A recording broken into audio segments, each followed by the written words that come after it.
Look at that. Hey, little muffin. Look at you. Just hanging out with Mom? You happy to be out? Huh? How was Kylie's uterus? Too comfy, that's why we had to evict her. Oh boy, Travis Kelce's in a bit of a pickle, isn't he? He's got this superstar career in the NFL, a tight grip on his place as a fan favorite, and, oh yeah, Taylor Swift as his girlfriend. But it's not all touchdowns and sweet love songs. The guy could actually ruin his career if he doesn't make a big decision about his relationship with the Queen of Pop herself. It's like the NFL version of a rock and a hard place. Now, don't get me wrong, Kelce's resume is solid. 3 Super Bowl wins? He's basically the Tom Brady of tight ends, minus the retire and comeback drama. But here's the issue.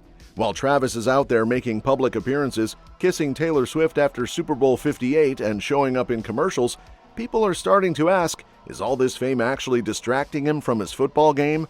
I mean, 4 catches for 40 yards in the Super Bowl? Not exactly a glowing performance. And cue the drama.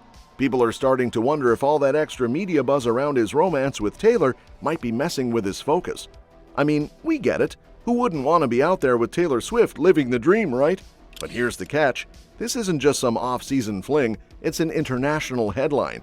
You can't just hop on a plane to one of her concerts, kiss her under the spotlight, and expect the football gods to be like, yeah, that's cool, Travis, we're good with this. It's no wonder some folks are whispering that his head's not in the game. And don't get me started on the pressure for next season.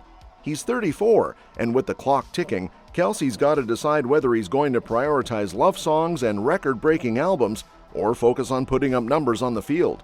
The man's trying to extend his legacy while Taylor's out here shattering records. Tough spot.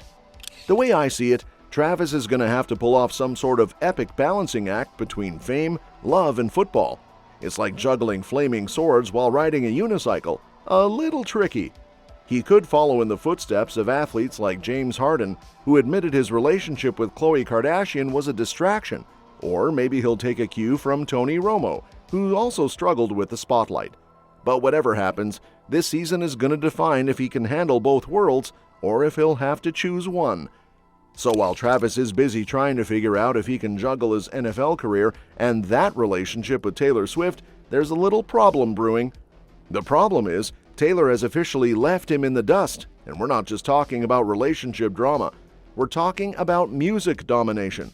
Move over, Travis, because Taylor's latest milestone is making those Super Bowl rings look a bit, well, less shiny. Taylor, the ever-dominant Grammy winner, is proving once again that she's the real MVP here. Sure, we know her relationship with Travis has been making all the headlines, but let's be honest, while he's out there trying to keep his focus on the field, Taylor's out there breaking records like she's collecting trophies for fun.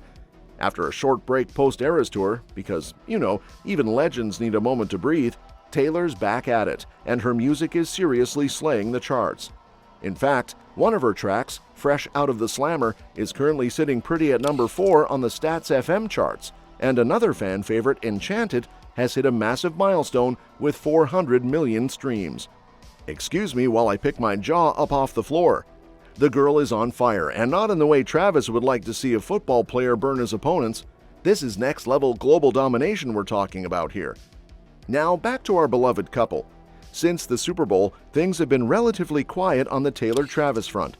No cute photos, no PDA-filled concerts, nothing. Why? Because, shocker, they've been laying low. As it turns out, when your relationship is analyzed by the entire planet, it's probably best to retreat into the shadows and let the world catch its breath. But a breath of peace? Maybe not, because the drama between Taylor and Blake Lively is peeking its ugly head again. If you thought their friendship was invincible, well, guess again. The once unbreakable bond between the two besties came under some serious strain after Lively's legal issues with her It Ends With Us co-star Justin Baldoni went public. It's like something out of a drama series, only this time, the celebrity gossip is the drama. So, what exactly happened? Well, Lively sued Baldoni for AB on set, and let's just say things got heated. Baldoni, not one to back down, filed a defamation lawsuit for a whopping $400 million. And he didn't stop there. He decided to drag Swift into the whole mess, accusing her of helping Lively pressure him to make movie changes, claiming she even showed up at a post-production meeting in Lively's NYC penthouse. Now, Taylor being Taylor, she wasn't too pleased about being pulled into someone else's courtroom drama. Can you blame her? I mean, imagine you showing up for dinner and realizing it's actually a courtroom drama. Not exactly the vibe you signed up for. Naturally, this whole situation caused some serious tension between the two. For a while, reports claimed the two weren't even on speaking terms. Can you imagine the awkward silence? The, "oh, I guess we're not texting today" moment? Yikes. But plot twist. As of late, it appears all is forgiven. According to a recent report by News Nation's Paula Froelich, Blake made the first move, reaching out to Taylor with an apology. And guess what? Swift was all ears. A source confirmed this reconciliation, revealing that Blake was truly regretful, stating that she never meant to hurt their friendship. Talk about a friendship glow-up. Apparently, Blake really missed her BFF, and Taylor, being the sweetheart she is, was quick to forgive. But wait, let's pivot to another relationship that's been making waves recently, the rock-solid bond between Travis and his sister-in-law, Kylie Kelce. The dynamic duo has become a source of endless entertainment for fans, proving that when it comes to family, the Kelces know how to keep it real, with a touch of humor, of course. Now, Travis and Kylie's relationship is far from your average in-law situation. While many might expect a little tension, these two have practically turned into besties. Jason Kelce, Travis's older brother, hit the jackpot when he married Kylie in 2018, and it's safe to say Travis was right there, front and center, celebrating with the whole family. His Instagram posts from their wedding day read more like a love letter to his sister-in-law than a casual caption, with Travis calling her the best sister a guy could ask for. Oh, and let's not forget how Kylie keeps Travis in check, even joking about his honorary status in the Philadelphia Eagles family. The brother-in-law banter never stops.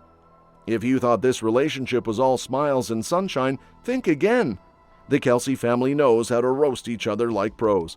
But beneath all the teasing, there's a deep mutual respect.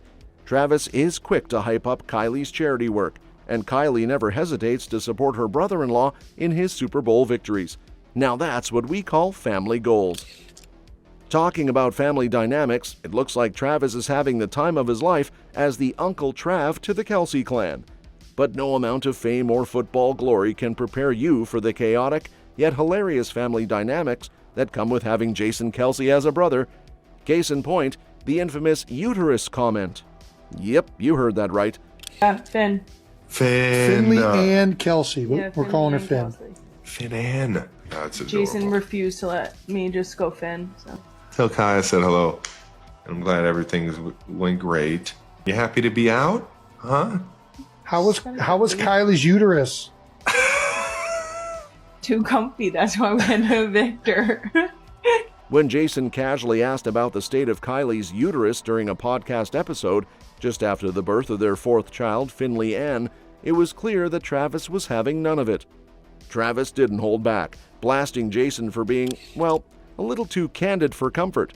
"Get this guy out of here, man," Travis said, visibly grossed out. "Finley, I'm sorry your father's a weirdo." You could almost hear the cringe through the podcast. Honestly, if I were Travis, I'd be wondering what in the world goes through Jason's mind when he decides to toss out that kind of question. But knowing Jason's playful nature, it was all in good fun. The two brothers didn't stop there, though. They were having a full-on conversation with Finley, asking if she was happy to be out in the world. It's like Jason and Travis were just waiting for the newborn to respond with something deep and profound, maybe even a touch of wisdom. But nope. Baby Finley just cried, probably wondering why Uncle Trav was yelling at her dad. Still, Jason did offer a bit of a more thoughtful take on parenthood, saying that babies are awesome, but they don't do a lot for like the first 6 months. Get this guy out of here. Oh, man. I'm sorry your father's a weirdo. Listen, babies are awesome. They don't do a whole lot for like the first 6 months. It really doesn't get that exciting until they start smiling and like giving you something. Guess we won't be getting any deep convos from Finley anytime soon. Jason's attempt to calm things down by suggesting that Finley wanted to stay and see Uncle Trav was his way of brushing off the chaos. But you can almost hear the "we're all in this together" vibe. And hey, with 4 kids under their roof, Jason and Kylie have definitely mastered the art of juggling family life, although as Jason admitted, it doesn't get exciting until they start smiling. So there's that to look forward to. See you next time.